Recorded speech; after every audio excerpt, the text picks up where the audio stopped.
Welcome to the Corner Post channel, your ultimate source for all things football.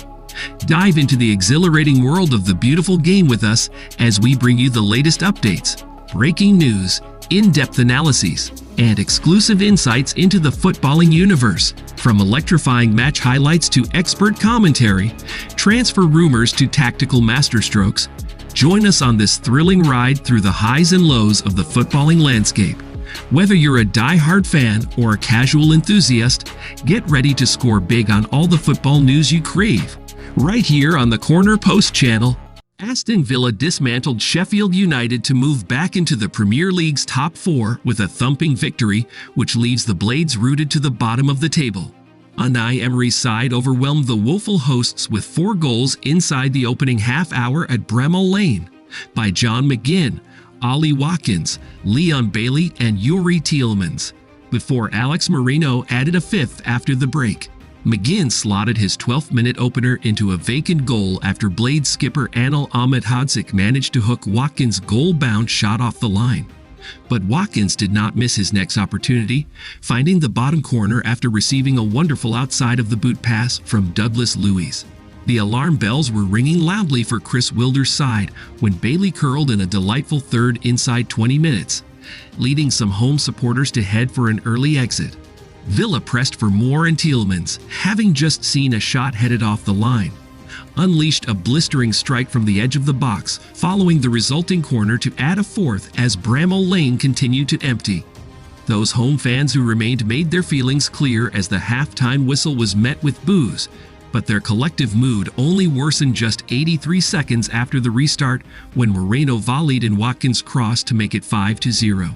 Substitute Moussa Dibi's fierce strike was saved by Fotheringham as Villa sought to add to their tally, while Sheffield United were denied a late consolation when Vinicius Souza's injury-time finish was ruled out for offside. Victory moved Villa level on points with second-placed Manchester City and Arsenal directly above them, although they have played more games than both of those sides. But for Sheffield United, now 10 points from safety, the picture appears increasingly gloomy. Everton 2-2 Tottenham. One of their worst performances, but Spurs' future really bright. Jermaine Jenas analysis. It was a blow for Tottenham to concede such a late equaliser at Everton on Saturday, but Ange Postecoglou's side did not deserve to win anyhow. Spurs did not play well at Goodison Park, and I would go as far as saying that was the worst they have played for most of the season. Rodrigo Bentancur, Pierre-Emile Højbjerg, and James Maddison were all very quiet, and Brennan Johnson and Timo Werner were both poor. Some of that was down to Everton, who despite a lack of quality were good value in terms of their work rate and giving it a go, but Tottenham's midfield looked a bit tired to me. The big disappointment was the way Everton scored their second goal. I can guarantee you that Postecoglou was screaming at his players at halftime, saying there is only one way this team can score, and it is from a set piece, so don't give any free kicks away. When that keeps happening anyway, then it is one of the most frustrating things to see when you are watching on, whether you are the manager or not, but when you are playing it is very hard to stop it from happening. You have these moments of madness, which is what happened to Dejan Kulusevski at the end. He had the ball and should have just smashed it up the pitch, but tried something, lost it, and then gave away a stupid foul that allowed Everton to whip the ball in and score. Still, from the Tottenham players' perspective, once the dust settles and they realize how badly they played, a result like that will be easier to accept. Spurs picked up a point from exactly the kind of game they would have lost last season with a team performance like that, and there were also real positives to take from some of their individual displays. Captain Ronwen Williams saved 4 penalties to help South Africa reach the semi-finals of the 2023 Africa Cup of Nations following a 0-0 draw against Cape Verde. Beebe, Willie Samido, Leros Duarte, and Patrick Andrade were all denied in the shootout by the outstanding Williams, who also made a spectacular late save to tip Gilson Benchimel's first-time strike against the woodwork and ensure the grueling quarterfinal entered extra time. Cape Verde goalkeeper Vozinha made 2 exceptional saves in quick succession shortly after extra time began to deny Milali Mayambela and Tepoho Mokoena. South Africa will now have the chance to avenge their defeat by Nigeria on their last appearance in the AFCON semi-finals, when they were beaten 2-0 by the Super Eagles in 2000. Williams sent South Africa to semi-finals. A moment which will perhaps be remembered as the save of the tournament was as close as either team came in normal time during a contest largely characterized by poor finishing.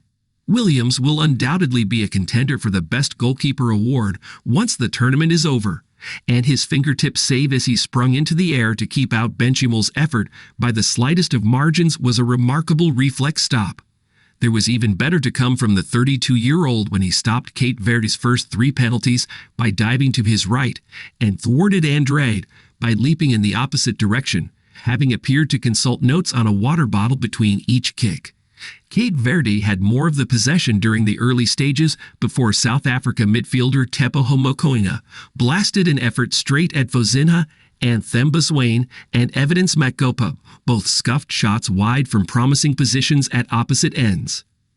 With Percy Tau better placed to shoot, an off-balance Kuliso Mubau wedged an early effort behind as part of a slick South Africa move he was at the center of.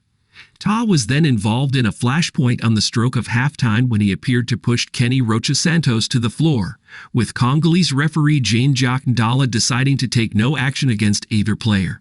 Anthony Gordon. Newcastle forward sustains injury in Luton draw. Newcastle forward Anthony Gordon could be facing a spell on the sidelines after leaving St James Park on crutches following the 4-4 draw with Luton. The 22-year-old was replaced by Callum Wilson at halftime on Saturday. "I think he twisted his ankle," said Newcastle boss Eddie Howe, who did not provide a time frame for how long Gordon could be out for. "He is in a protective boot, and the physios are doing the right thing." Newcastle have struggled with injuries to key players this season. Midfielder Joe Linton is set to miss the rest of the season with a thigh injury, while goalkeeper Nick Pope is currently out after dislocating his shoulder. Matt Targett, Elliot Anderson, Joe Willock, and Jamal Lascelles are also all sidelined with issues. Barnes makes goal-scoring return. Newcastle was, however, boosted by the return of winger Harvey Barnes on Saturday. He had been out for the past 4 months with a foot injury, but came on in the 63rd minute and scored Newcastle's 4th goal to make it 4-4. "I have been out for a long time, and it has been a tough period for me," Barnes said. "I just wanted to come on and make an impact, and I did, but it wasn't enough to win the game. But it is great being back out there. There will be a little bit of rust for a little bit, but that goal will give me the world of confidence going forward, and hopefully I can build on that, and the team can build on that. There are still a lot of positives to take."